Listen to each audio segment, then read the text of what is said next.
Just a quick disclaimer before I start this video, I do have a Discord server, so please guys, if you are watching this, feel free to join. I just want people to talk about Dragon Ball with, maybe some future video ideas, just stuff like that, you know? So yeah, click on the link below, it should be the first link, so join the Discord server. Alright, let's get into the video.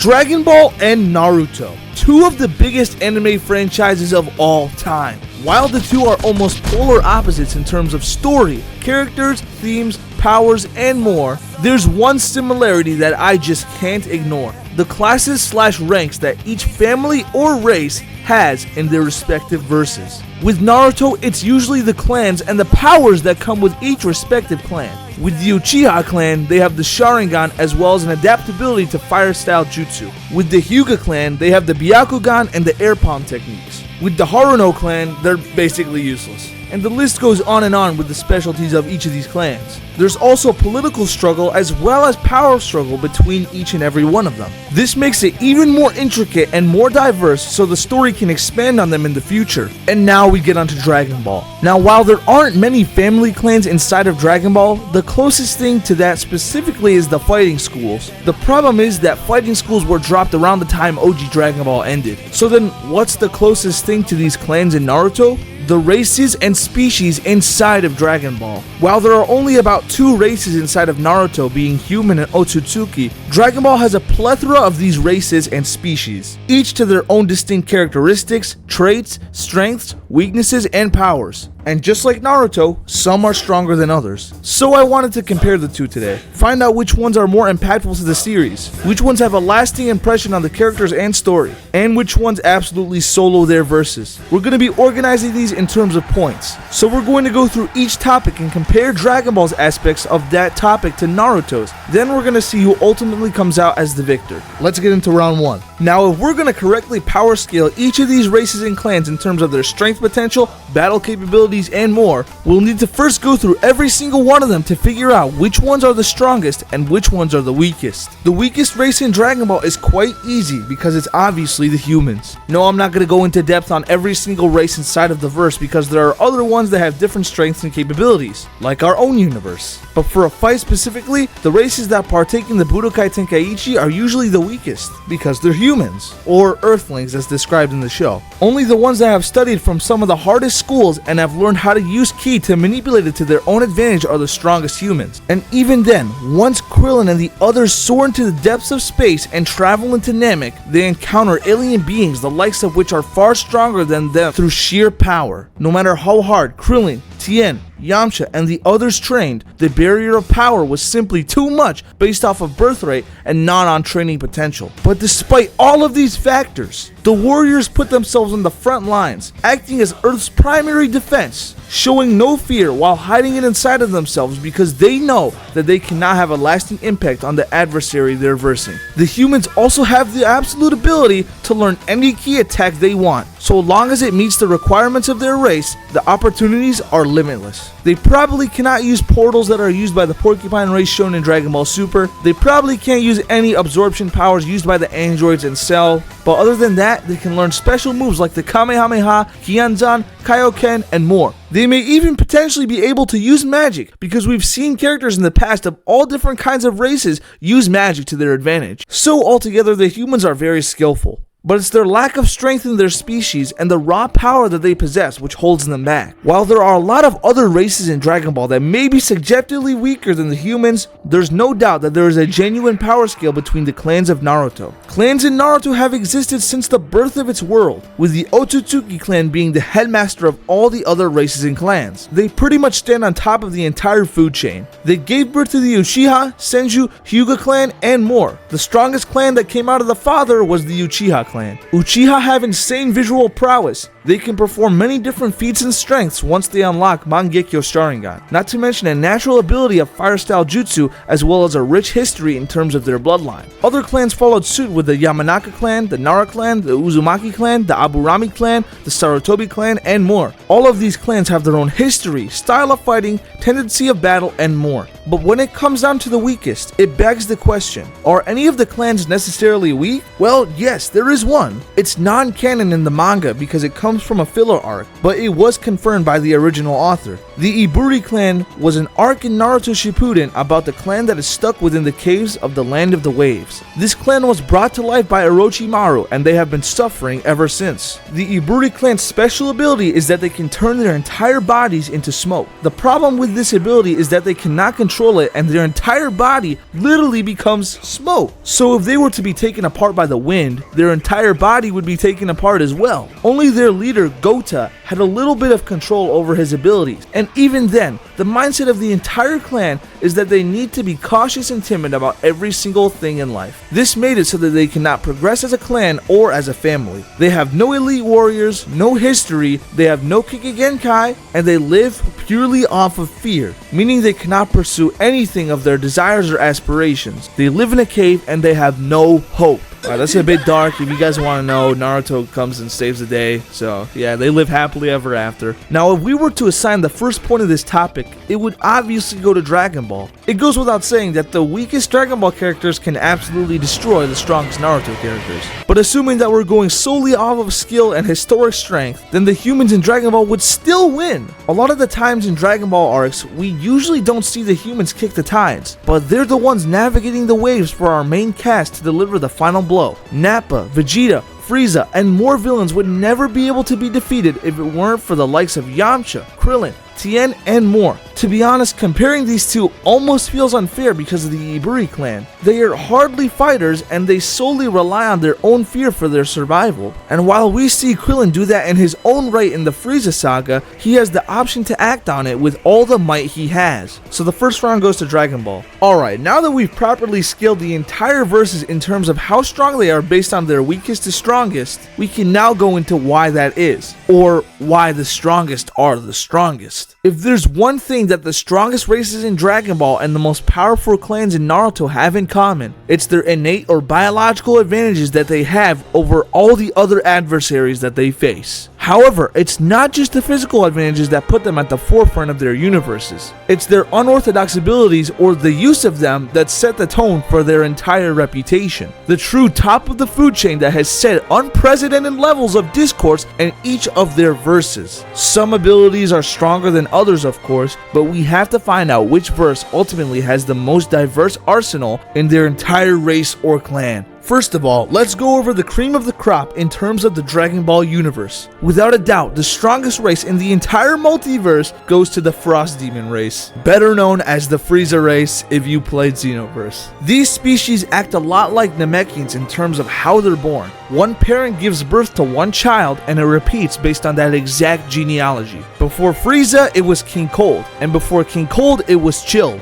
The members of this race possess unworldly amounts of strength and a frightening aura to their power. They do this all while using minimal output. Just 4 months of training for Frieza was enough to bring him up to God level and achieve a brand new form. Keep in mind that he had never trained in his entire life up until that point. With all that being said, and the assumption that the powers within these Frost Demons are seemingly endless, there is a natural or a life limit after all. Frieza has been the only one of his kind to surpass this limit and achieve 2 brand new forms. But other than that, the history of the Frost Demons has been of trial and error and defeat in the end. Disregarding that, they really don't have any physical or spiritual talents within their own race. I guess their unbounded strength and effects after training count? But we've seen how hard some Saiyans, Namekians, and other races have worked in order to achieve their brand new forms and powers. No matter how hard they work, they cannot level to the forces that is Black Frieza or Golden Frieza at the time. So let's just go through some of the other races in Dragon Ball and see their physical strength as well as their technical strength. The Saiyans, of course, are born with tails and can turn into giant monkeys if there's a full moon or a key manipulation of one with the right amount of Zenos in the atmosphere.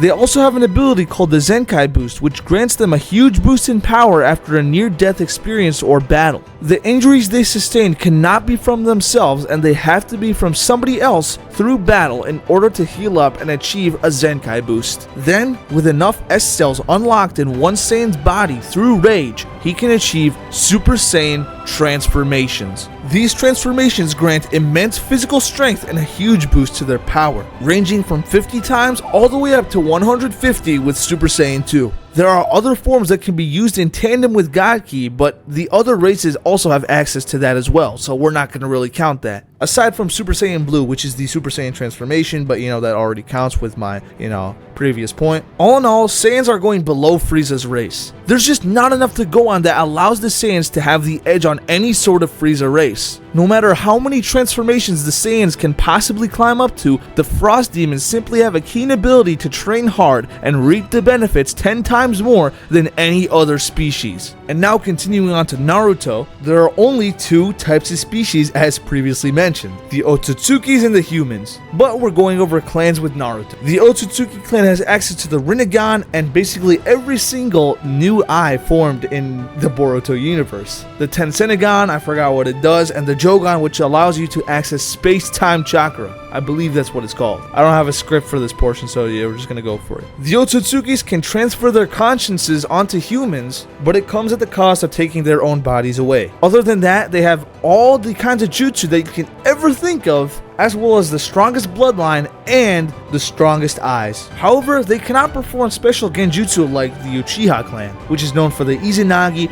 the Mangekyo Sharingan, and more. The Izanagi can literally tap in and out of reality based on how the user wants it to be. It comes at the cost of an eye, but it is definitely worth it for the user if used under the right scenario. So if we were to disregard strength completely and put a Saiyan and an Uchiha clan member or an Otsutsuki clan member inside of the octagon, give the Saiyan all the transformations possible but still be at the relative strength to the ninja, and the ninja to have 1 Sharingan and 1 Rinnegan, without a doubt the ninja is destroying the Saiyan. There are just so much more capabilities inside of the Izanagi, the Mangekyo Sharingan, the Rinnegan. You can basically do anything you want. No matter how hard a Saiyan can possibly climb up the ladder with his transformations, I just can never see him beating up a ninja that can use space-time jutsu and can teleport wherever he wants, literally into another dimension, and bring him with him and do whatever he wants. Now, if we're talking strength factor, then yeah, the Saiyan would win, but disregarding that, let's say it's like a very, very strong ninja, Alright, let's get on to our third and final round to end off this debate once and for all. If we're gonna break down who holds more weight in their stories' worlds, then we have to compare each of the universe's pasts. Powers and abilities are great, but legacy and historical impact are what shape the narrative. It's about who shaped the world before the main characters even stepped onto the stage, whose bloodlines built the foundation of these universes, and which races or clans are still talked about generations after their prime. Let's start with the Saiyans. Without a doubt, they are the most iconic species in all of Dragon Ball. Not only because of Goku and Vegeta, but because their past literally shaped the trajectory of the entire story. The Saiyan race was once a beautiful, prideful warrior race that lived on a planet that I forgot the name. But anyways, they moved to planet Vegeta. They were violent, destructive, and naturally gifted with power. They never needed to scrounge for other planets because they were the powerful planet themselves. Once King Cold took control of them, they were used as planetary mercenaries, wiping out entire species in exchange for resources and rewards. They would then trade it off to the highest bidding race, usually people that needed a home or people who just wanted to go sell more. Their pride, fighting spirit, and ability to grow stronger through battle made them feared throughout the universe. The Saiyan legacy lives on through Goku and Vegeta, but the lore gets even deeper when you factor in Broly, Bardock, King Vegeta, and even Kaba and the Universe 6 counterparts. The fall of the Saiyan race is what pushed Goku into space. It's what made Vegeta the way he is, and it's what made Frieza paranoid enough to destroy them. The annihilation of the Saiyan race literally caused the chain reaction for the entire series. Even their myths like the legendary Super Saiyan go back generations and still influence arcs decades later. The story of the Saiyans is the story of the Dragon Balls. But the Saiyans aren't the only race that are carved into the name of the Dragon Ball history. Namekians have a deep, mystical legacy of their own. Their origins trace back to planet Namek. Life was frolicking on planet Namek until the Great Cataclysm happened, wiping out almost 90% of the Namekians and all of the life within it. Trees, plants, frogs, basically everything you can think of inside the planet Namek was falling. A lone Namekian traveled to Earth and split himself into Kami and King Piccolo in order to avoid the Great Cataclysm. That single event created Earth's Dragon Balls and introduced the entire concept of wish granting into the story. Back on Namek, the Namekians are divided into two primary castes, warrior type and dragon type. The warrior types protect their people, while the dragon types hold secret knowledge and the ability to create Dragon Balls. The Great Elder Guru passed down the power of unlocking potential as well as telepathic and magical knowledge. Namekians have faced extinction multiple times, once due to natural disaster and again from Frieza's genocide. But their wisdom, resilience, and deep spiritual role in the universe have kept them alive in the lore. They aren't just background characters, they're the keepers of one of the most important and powerful forces in the universe. Without them, the Dragon Balls would never exist, and Goku's journey would have ended long ago. Now let's jump to Naruto, and if we're talking legacy, we'd have to start with the Uchiha clan. If the Saiyans built Dragon Ball, then the Uchiha clan built Naruto. From the very beginning, their existence shaped the entire ninja world. Descended from Indra Otsutsuki, the son of the woman who ate the first chakra fruit, the Uchiha were destined to carry the burden of power, hatred, and ambition. They were rivals of the Senju clan, who were descended from Indra's brother, Asura. This rivalry is literally the reason why the Hidden Leaf Village even exists. Hashirama Senju and Madara Uchiha tried to build peace, but their conflict was too deep. The legacy of their feud sparked wars and civil unrest, and the trauma of that feud was passed down generation to generation. Eventually, the Uchiha were marginalized, put to the side, and monitored by Konoha's elites. That tension exploded in the Uchiha massacre, a planned genocide carried out by Itachi, prodigy of the clan, in order to prevent civil war. That one event shaped the lives of Sasuke, Naruto, and even the Akatsuki. Not only that, but the Uchiha's visual prowess, the Sharingan, Mangekyo, Eternal Mangekyo, and even the Rinnegan all became centerpieces of power. The tragedies of the Uchiha, their pride, their betrayal, their longing for peace and justice, are the most powerful pieces of Naruto's narrative. Even when they're gone, their influence is still in the air. And it's not just the Uchiha, the Otsutsuki clan, who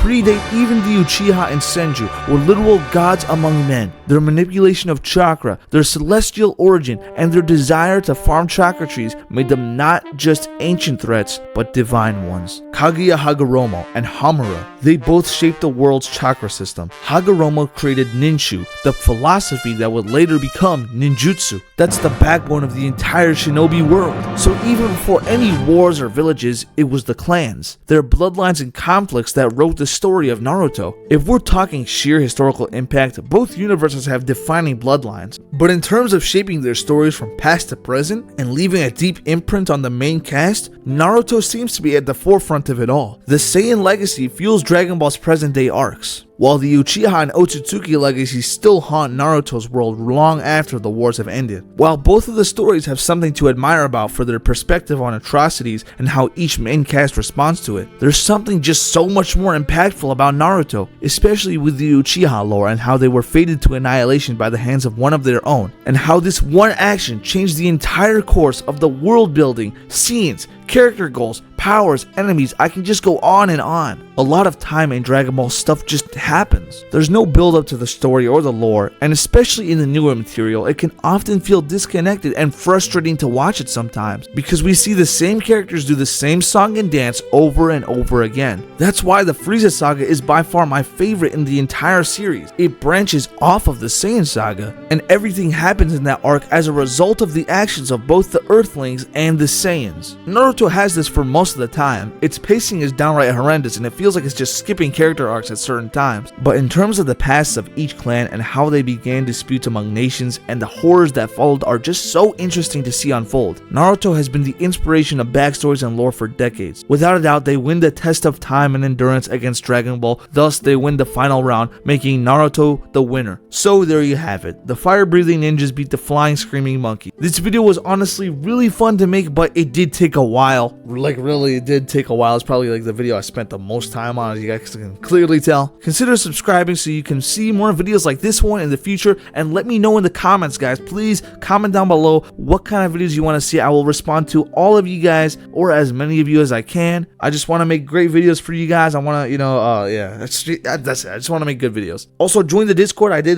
disclaim it in the start of my video. Please, guys, join the Discord server so that we can talk about Dragon Ball and stuff like that. You know, yeah, okay. I'm not going to keep you guys any longer. Thank you guys for watching. God bless. Have a great day.